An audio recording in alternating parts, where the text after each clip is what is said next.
J'ai été très touchée par l'œuvre d'Agatha Christophe pour la portée humaniste de ses romans, de ses pièces de théâtre. Je pense que on dit souvent que c'est une œuvre qui est tragique, qui est très dépressive, qui est très noire, mais en effet l'univers qu'elle décrit est ainsi.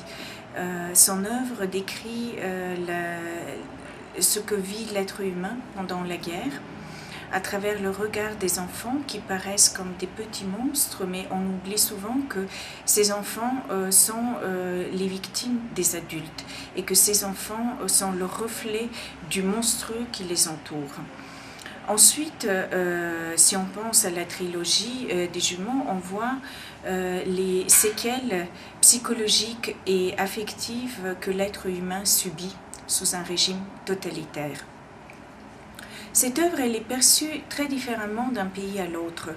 On peut dire que dans les pays francophones, Agatha Christophe est beaucoup plus appréciée parce qu'elle apporte du nouveau dans la langue française. Elle brise en quelque sorte le stéréotype de la langue française comme la langue de la belle écriture en créant une écriture blanche, neutre, dénuée d'émotions et de sentiments.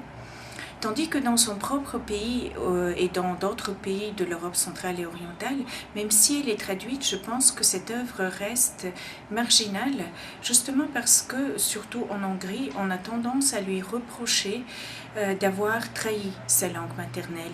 Et dans l'esprit des Hongrois se pose la question légitime, pourquoi lirait-on un écrivain d'origine hongroise qui ne s'exprime pas dans sa langue maternelle?